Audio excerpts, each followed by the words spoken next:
ಎಲ್ರಿಗೂ ನಮಸ್ಕಾರ. ಸರ್ವ ಸಮಸ್ತ ಯೂಟ್ಯೂಬ್ ಚಾನೆಲ್ಗೆ ಸರ್ವರಿಗೂ ಪ್ರೀತಿಯ ಸ್ವಾಗತ. ಮಖ ನಕ್ಷತ್ರ 2ನೇ ಪಾದದವರು ಹೇಳಿಕೊಳ್ಳಬೇಕಾದ ಶ್ಲೋಕ. ಪದ್ಮನಾಭೋರವಿಂದಾಕ್ಷಃ ಪದ್ಮಗರ್ಭಃ ಶರೀರಭೃತ್ ಮಹದ್ಧಿರ್ವೃದ್ಧೋ ವೃದ್ಧಾತ್ಮಾ ಮಹಾಕ್ಷೋ ಗರುಡಧ್ವಜಃ. ಪದ್ಮನಾಭೋರವಿಂದಾಕ್ಷಃ ಪದ್ಮಗರ್ಭಃ ಶರೀರಭೃತ್ ಮಹದ್ಧಿರ್ವೃದ್ಧೋ ವೃದ್ಧಾತ್ಮಾ ಮಹಾಕ್ಷೋ ಗರುಡಧ್ವಜಃ. ಪದ್ಮನಾಭೋರವಿಂದಾಕ್ಷಃ ಪದ್ಮಗರ್ಭಃ ಶರೀರಭೃತ್ ಮಹದ್ಧಿರ್ವೃದ್ಧೋ ವೃದ್ಧಾತ್ಮಾ ಮಹಾಕ್ಷೋ ಗರುಡಧ್ವಜಃ. ಪದ್ಮನಾಭೋರವಿಂದಾಕ್ಷಃ ಪದ್ಮಗರ್ಭಃ ಶರೀರಭೃತ್ ಮಹದ್ಧಿರ್ವೃದ್ಧೋ ವೃದ್ಧಾತ್ಮಾ ಮಹಾಕ್ಷೋ ಗರುಡಧ್ವಜಃ. ಪದ್ಮನಾಭೋರವಿಂದಾಕ್ಷಃ ಪದ್ಮಗರ್ಭಃ ಶರೀರಭೃತ್ ಮಹದ್ಧಿರ್ವೃದ್ಧೋ ವೃದ್ಧಾತ್ಮಾ ಮಹಾಕ್ಷೋ ಗರುಡಧ್ವಜಃ. ಪದ್ಮನಾಭೋರವಿಂದಾಕ್ಷಃ ಪದ್ಮಗರ್ಭಃ ಶರೀರಭೃತ್ ಮಹದ್ಧಿರ್ವೃದ್ಧೋ ವೃದ್ಧಾತ್ಮಾ ಮಹಾಕ್ಷೋ ಗರುಡಧ್ವಜಃ. ಪದ್ಮನಾಭೋರವಿಂದಾಕ್ಷಃ ಪದ್ಮಗರ್ಭಃ ಶರೀರಭೃತ್ ಮಹದ್ಧಿರ್ವೃದ್ಧೋ ವೃದ್ಧಾತ್ಮಾ ಮಹಾಕ್ಷೋ ಗರುಡಧ್ವಜಃ. ಪದ್ಮನಾಭೋರವಿಂದಾಕ್ಷಃ ಪದ್ಮಗರ್ಭಃ ಶರೀರಭೃತ್ ಮಹದ್ಧಿರ್ವೃದ್ಧೋ ವೃದ್ಧಾತ್ಮಾ ಮಹಾಕ್ಷೋ ಗರುಡಧ್ವಜಃ. ಪದ್ಮನಾಭೋರವಿಂದಾಕ್ಷಃ ಪದ್ಮಗರ್ಭಃ ಶರೀರಭೃತ್ ಮಹದ್ಧಿರ್ವೃದ್ಧೋ ವೃದ್ಧಾತ್ಮಾ ಮಹಾಕ್ಷೋ ಗರುಡಧ್ವಜಃ. ಪದ್ಮನಾಭೋರವಿಂದಾಕ್ಷಃ ಪದ್ಮಗರ್ಭಃ ಶರೀರಭೃತ್ ಮಹದ್ಧಿರ್ವೃದ್ಧೋ ವೃದ್ಧಾತ್ಮಾ ಮಹಾಕ್ಷೋ ಗರುಡಧ್ವಜಃ. ಪದ್ಮನಾಭೋರವಿಂದಾಕ್ಷಃ ಪದ್ಮಗರ್ಭಃ ಶರೀರಭೃತ್ ಮಹದ್ಧಿರ್ವೃದ್ಧೋ ವೃದ್ಧಾತ್ಮಾ ಮಹಾಕ್ಷೋ ಗರುಡಧ್ವಜಃ. ಪದ್ಮನಾಭೋರವಿಂದಾಕ್ಷಃ ಪದ್ಮಗರ್ಭಃ ಶರೀರಭೃತ್ ಮಹದ್ಧಿರ್ವೃದ್ಧೋ ವೃದ್ಧಾತ್ಮಾ ಮಹಾಕ್ಷೋ ಗರುಡಧ್ವಜಃ. ಪದ್ಮನಾಭೋರವಿಂದಾಕ್ಷಃ ಪದ್ಮಗರ್ಭಃ ಶರೀರಭೃತ್ ಮಹದ್ಧಿರ್ವೃದ್ಧೋ ವೃದ್ಧಾತ್ಮಾ ಮಹಾಕ್ಷೋ ಗರುಡಧ್ವಜಃ. ಪದ್ಮನಾಭೋರವಿಂದಾಕ್ಷಃ ಪದ್ಮಗರ್ಭಃ ಶರೀರಭೃತ್ ಮಹದ್ಧಿರ್ವೃದ್ಧೋ ವೃದ್ಧಾತ್ಮಾ ಮಹಾಕ್ಷೋ ಗರುಡಧ್ವಜಃ. ಪದ್ಮನಾಭೋರವಿಂದಾಕ್ಷಃ ಪದ್ಮಗರ್ಭಃ ಶರೀರಭೃತ್ ಮಹದ್ಧಿರ್ವೃದ್ಧೋ ವೃದ್ಧಾತ್ಮಾ ಮಹಾಕ್ಷೋ ಗರುಡಧ್ವಜಃ. ಪದ್ಮನಾಭೋರವಿಂದಾಕ್ಷಃ ಪದ್ಮಗರ್ಭಃ ಶರೀರಭೃತ್ ಮಹದ್ಧಿರ್ವೃದ್ಧೋ ವೃದ್ಧಾತ್ಮಾ ಮಹಾಕ್ಷೋ ಗರುಡಧ್ವಜಃ. ಪದ್ಮನಾಭೋರವಿಂದಾಕ್ಷಃ ಪದ್ಮಗರ್ಭಃ ಶರೀರಭೃತ್ ಮಹದ್ಧಿರ್ವೃದ್ಧೋ ವೃದ್ಧಾತ್ಮಾ ಮಹಾಕ್ಷೋ ಗರುಡಧ್ವಜಃ. ಪದ್ಮನಾಭೋರವಿಂದಾಕ್ಷಃ ಪದ್ಮಗರ್ಭಃ ಶರೀರಭೃತ್ ಮಹದ್ಧಿರ್ವೃದ್ಧೋ ವೃದ್ಧಾತ್ಮಾ ಮಹಾಕ್ಷೋ ಗರುಡಧ್ವಜಃ. ಪದ್ಮನಾಭೋರವಿಂದಾಕ್ಷಃ ಪದ್ಮಗರ್ಭಃ ಶರೀರಭೃತ್ ಮಹದ್ಧಿರ್ವೃದ್ಧೋ ವೃದ್ಧಾತ್ಮಾ ಮಹಾಕ್ಷೋ ಗರುಡಧ್ವಜಃ. ಪದ್ಮನಾಭೋರವಿಂದಾಕ್ಷಃ ಪದ್ಮಗರ್ಭಃ ಶರೀರಭೃತ್ ಮಹದ್ಧಿರ್ವೃದ್ಧೋ ವೃದ್ಧಾತ್ಮಾ ಮಹಾಕ್ಷೋ ಗರುಡಧ್ವಜಃ. ಪದ್ಮನಾಭೋರವಿಂದಾಕ್ಷಃ ಪದ್ಮಗರ್ಭಃ ಶರೀರಭೃತ್ ಮಹದ್ಧಿರ್ವೃದ್ಧೋ ವೃದ್ಧಾತ್ಮಾ ಮಹಾಕ್ಷೋ ಗರುಡಧ್ವಜಃ. ಪದ್ಮನಾಭೋರವಿಂದಾಕ್ಷಃ ಪದ್ಮಗರ್ಭಃ ಶರೀರಭೃತ್ ಮಹದ್ಧಿರ್ವೃದ್ಧೋ ವೃದ್ಧಾತ್ಮಾ ಮಹಾಕ್ಷೋ ಗರುಡಧ್ವಜಃ. ಪದ್ಮನಾಭೋರವಿಂದಾಕ್ಷಃ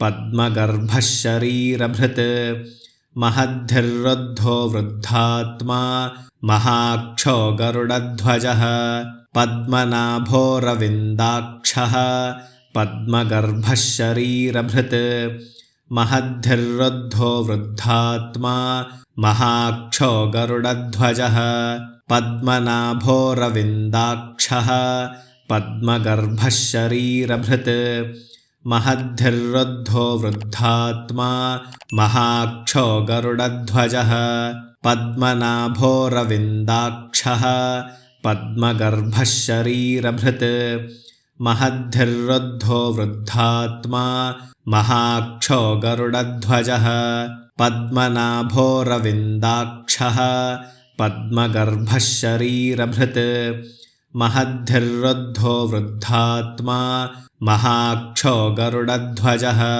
पद्मनाभोरविन्दाक्षः पद्मगर्भः शरीरभृत् महद्धिर्रुद्धो वृद्धात्मा महाक्षो गरुडध्वजः पद्मनाभोरविन्दाक्षः पद्मगर्भः शरीरभृत् महद्धिर्रुद्धो वृद्धात्मा महाक्षो गरुडध्वजः पद्मनाभोरविन्दाक्षः पद्मगर्भः शरीरभृत् महद्धिर्रुद्धो वृद्धात्मा महाक्षो गरुडध्वजः पद्मनाभोरविन्दाक्षः पद्मगर्भः शरीरभृत् महद्धिर्रुद्धो वृद्धात्मा महाक्षो गरुडध्वजः पद्मनाभोरविन्दाक्षः पद्मगर्भः शरीरभृत् महद्धिर्रुद्धो वृद्धात्मा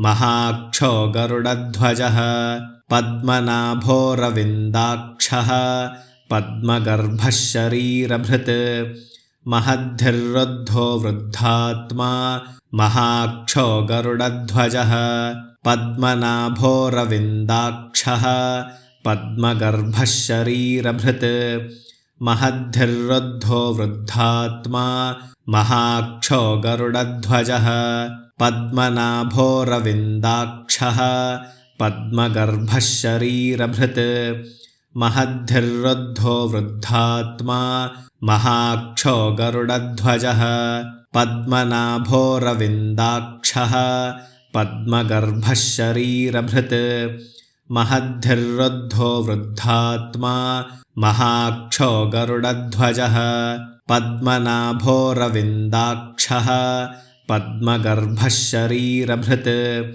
महद्धिर्रुद्धो वृद्धात्मा महाक्षो गरुडध्वजः पद्मनाभोरविन्दाक्षः पद्मगर्भः शरीरभृत् महद्धिर्रुद्धो वृद्धात्मा महाक्षो गरुडध्वजः पद्मनाभोरविन्दाक्षः पद्मगर्भः शरीरभृत् महद्धिर्रुद्धो वृद्धात्मा महाक्षो गरुडध्वजः पद्मनाभोरविन्दाक्षः पद्मगर्भः शरीरभृत् महद्धिर्रुद्धो वृद्धात्मा महाक्षो गरुडध्वजः पद्मनाभोरविन्दाक्षः पद्मगर्भः शरीरभृत् महद्धिर्रुद्धो वृद्धात्मा महाक्षो गरुडध्वजः पद्मनाभोरविन्दाक्षः पद्मगर्भः शरीरभृत् महद्धिर्रुद्धो वृद्धात्मा महाक्षो गरुडध्वजः पद्मनाभोरविन्दाक्षः पद्मगर्भः शरीरभृत् महद्धिर्रुद्धो वृद्धात्मा महाक्षो गरुडध्वजः पद्मनाभोरविन्दाक्षः पद्मगर्भः शरीरभृत् महद्धिर्रुद्धो वृद्धात्मा महाक्षो गरुडध्वजः पद्मनाभोरविन्दाक्षः पद्मगर्भः शरीरभृत् महद्धिर्रुद्धो वृद्धात्मा महाक्षो गरुडध्वजः पद्मनाभोरविन्दाक्षः पद्मगर्भः शरीरभृत् महद्धिर्रुद्धो वृद्धात्मा महाक्षो गरुडध्वजः पद्मनाभोरविन्दाक्षः पद्मगर्भः शरीरभृत् महद्धिर्वृद्धो वृद्धात्मा महाक्षो गरुडध्वजः पद्मनाभोरविन्दाक्षः पद्मगर्भः शरीरभृत् महद्धिर्वृद्धो वृद्धात्मा महाक्षो गरुडध्वजः पद्मनाभोरविन्दाक्षः पद्मगर्भः शरीरभृत् महद्धिर्वृद्धो वृद्धात्मा महाक्षो गरुडध्वजः पद्मनाभोरविन्दाक्षः पद्मगर्भः शरीरभृत् महद्धिर्वृद्धो वृद्धात्मा महाक्षो गरुडध्वजः पद्मनाभोरविन्दाक्षः पद्मगर्भः शरीरभृत् महद्धिर्वृद्धो वृद्धात्मा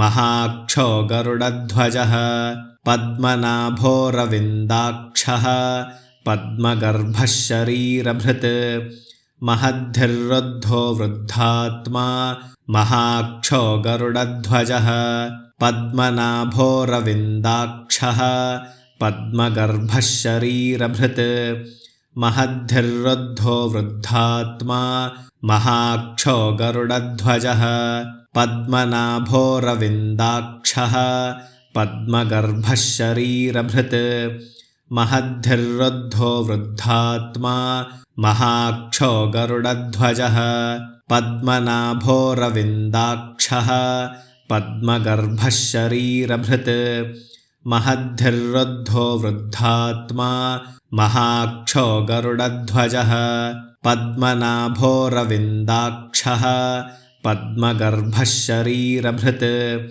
महद्धिर्वृद्धो वृद्धात्मा महाक्षो गरुडध्वजः पद्मनाभोरविन्दाक्षः पद्मगर्भः शरीरभृत् महद्धिर्वृद्धो वृद्धात्मा महाक्षो गरुडध्वजः पद्मनाभोरविन्दाक्षः पद्मगर्भः शरीरभृत् महद्धिर्वृद्धो वृद्धात्मा महाक्षो गरुडध्वजः पद्मनाभोरविन्दाक्षः पद्मगर्भः शरीरभृत् महद्धिर्वृद्धो वृद्धात्मा महाक्षो गरुडध्वजः पद्मनाभोरविन्दाक्षः पद्मगर्भः शरीरभृत् महद्धिर्वृद्धो वृद्धात्मा महाक्षो गरुडध्वजः पद्मनाभोरविन्दाक्षः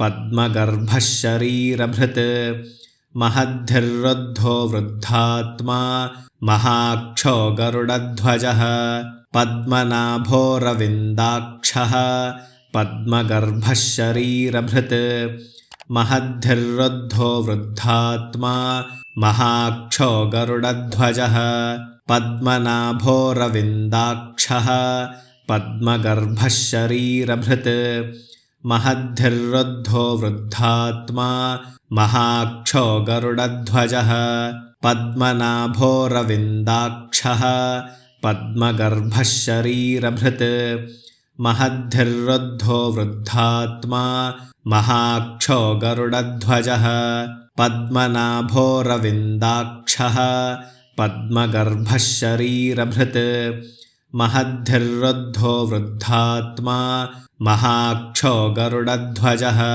पद्मनाभोरविन्दाक्षः पद्मगर्भः शरीरभृत् महद्धिर्वृद्धो वृद्धात्मा महाक्षो गरुडध्वजः पद्मनाभोरविन्दाक्षः पद्मगर्भः शरीरभृत् महद्धिर्वृद्धो वृद्धात्मा महाक्षो गरुडध्वजः पद्मनाभोरविन्दाक्षः पद्मगर्भः शरीरभृत् महद्धिर्वृद्धो वृद्धात्मा महाक्षो गरुडध्वजः पद्मनाभोरविन्दाक्षः पद्मगर्भः शरीरभृत् महद्धिर्वृद्धो वृद्धात्मा महाक्षो गरुडध्वजः पद्मनाभोरविन्दाक्षः पद्मगर्भः शरीरभृत् महद्धिर्वृद्धो वृद्धात्मा महाक्षो गरुडध्वजः पद्मनाभोरविन्दाक्षः पद्मगर्भः शरीरभृत् महद्धिर्वृद्धो वृद्धात्मा महाक्षो गरुडध्वजः पद्मनाभोरविन्दाक्षः पद्मगर्भः शरीरभृत् महद्धिर्वृद्धो वृद्धात्मा महाक्षो गरुडध्वजः पद्मनाभोरविन्दाक्षः पद्मगर्भः शरीरभृत् महद्धिर्वृद्धो वृद्धात्मा महाक्षो गरुडध्वजः पद्मनाभोरविन्दाक्षः पद्मगर्भः शरीरभृत् महद्धिर्वृद्धो वृद्धात्मा महाक्षो गरुडध्वजः पद्मनाभोरविन्दाक्षः पद्मगर्भः शरीरभृत् महद्धिर्वृद्धो वृद्धात्मा महाक्षो गरुडध्वजः पद्मनाभोरविन्दाक्षः पद्मगर्भः शरीरभृत् महद्धिर्वृद्धो वृद्धात्मा महाक्षो गरुडध्वजः पद्मनाभोरविन्दाक्षः पद्मगर्भः शरीरभृत् महद्धिर्वृद्धो वृद्धात्मा महाक्षो गरुडध्वजः पद्मनाभोरविन्दाक्षः पद्मगर्भः शरीरभृत् महद्धिर्वृद्धो वृद्धात्मा महाक्षो गरुडध्वजः पद्मनाभोरविन्दाक्षः पद्मगर्भः शरीरभृत् महद्धिर्वृद्धो वृद्धात्मा महाक्षो गरुडध्वजः पद्मनाभोरविन्दाक्षः पद्मगर्भः शरीरभृत् महद्धिर्वृद्धो वृद्धात्मा महाक्षो गरुडध्वजः पद्मनाभोरविन्दाक्षः पद्मगर्भः शरीरभृत् महद्धिर्वृद्धो वृद्धात्मा महाक्षो गरुडध्वजः पद्मनाभोरविन्दाक्षः पद्मगर्भः शरीरभृत् महद्धिर्वृद्धो वृद्धात्मा महाक्षो गरुडध्वजः पद्मनाभोरविन्दाक्षः पद्मगर्भः शरीरभृत् महद्धिर्वृद्धो वृद्धात्मा महाक्षो गरुडध्वजः पद्मनाभोरविन्दाक्षः पद्मगर्भः शरीरभृत् महद्धिर्वृद्धो वृद्धात्मा महाक्षो गरुडध्वजः पद्मनाभोरविन्दाक्षः पद्मगर्भः शरीरभृत् महद्धिर्वृद्धो वृद्धात्मा महाक्षो गरुडध्वजः पद्मनाभोरविन्दाक्षः पद्मगर्भः शरीरभृत् महद्धिर्वृद्धो वृद्धात्मा महाक्षो गरुडध्वजः पद्मनाभोरविन्दाक्षः पद्मगर्भः शरीरभृत् महद्धिर्वृद्धो वृद्धात्मा महाक्षो गरुडध्वजः पद्मनाभोरविन्दाक्षः पद्मगर्भः शरीरभृत् महद्धिर्वृद्धो वृद्धात्मा महाक्षो गरुडध्वजः पद्मनाभोरविन्दाक्षः पद्मगर्भः शरीरभृत् महद्धिर्वृद्धो वृद्धात्मा महाक्षो गरुडध्वजः पद्मनाभोरविन्दाक्षः पद्मगर्भः शरीरभृत् महद्धिर्वृद्धो वृद्धात्मा महाक्षो गरुडध्वजः पद्मनाभोरविन्दाक्षः पद्मगर्भः शरीरभृत् महद्धिर्वृद्धो वृद्धात्मा महाक्षो गरुडध्वजः पद्मनाभोरविन्दाक्षः पद्मगर्भः शरीरभृत् महद्धिर्वृद्धो वृद्धात्मा महाक्षो गरुडध्वजः पद्मनाभोरविन्दाक्षः पद्मगर्भः शरीरभृत् महद्धिर्वृद्धो वृद्धात्मा महाक्षो गरुडध्वजः पद्मनाभोरविन्दाक्षः पद्मगर्भः शरीरभृत् महद्धिर्वृद्धो वृद्धात्मा महाक्षो गरुडध्वजः पद्मनाभोरविन्दाक्षः पद्मगर्भः शरीरभृत् महद्धिर्वृद्धो वृद्धात्मा महाक्षो गरुडध्वजः पद्मनाभोरविन्दाक्षः पद्मगर्भः शरीरभृत् महद्धिर्वृद्धो वृद्धात्मा महाक्षो गरुडध्वजः पद्मनाभोरविन्दाक्षः पद्मगर्भः शरीरभृत् महद्धिर्वृद्धो वृद्धात्मा महाक्षो गरुडध्वजः पद्मनाभोरविन्दाक्षः पद्मगर्भः शरीरभृत् महद्धिर्वृद्धो वृद्धात्मा महाक्षो गरुडध्वजः पद्मनाभोरविन्दाक्षः